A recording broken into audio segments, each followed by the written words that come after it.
வணக்கம். நான் ஸ்ரீவைகுண்டத்தில் அனைத்து வியாபார சங்கத்தில் மாவட்ட துணைத் தலைவராக இருக்கேன்.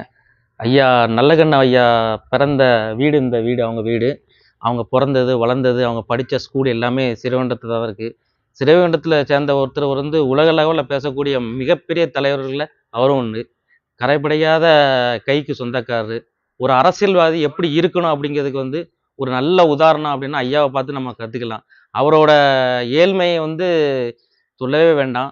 அவர் பல லட்சங்கள் கட்சியிலேருந்து கொடுத்ததையும் வேண்டாம்னு சொல்லிட்டு அவர் இந்த கட்சிக்கே இந்த நிதியாக கொடுக்குறேன் அப்படின்னு சொன்னார்.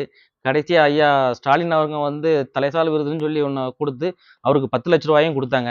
அந்த 10 லட்சத்தையும் அதோட கூட அவர் சொந்த பணம் ஒரு 5000த்தையும் வச்சு அந்த 10,50,000 தமிழக அரசுக்கு திருப்பி கொடுத்து கவர்மெண்ட்டுக்கு கொடுத்த ஒரு மிகச்சிறந்த மனிதர். இப்படி ஒரு மனிதரை இந்த உலகத்தில் பார்க்க முடியுமா அப்படின்னா எங்க வம்சத்துலையும் எந்த வம்சத்துலையும் பார்த்ததில்ல. அப்படி ஒரு திறமையான ஆளை இந்த அவர் பிறந்த இல்லத்தை ஒரு நினைவு சின்னமா மாற்றி தருமாறு தமிழக அரசுக்கு தாழ்மையாக கோரிக்கை வைக்கிறோம். இந்த அரசு அவருக்கு உண்டான மரியாதை பண்ணியதுக்கு மிக்க நன்றி.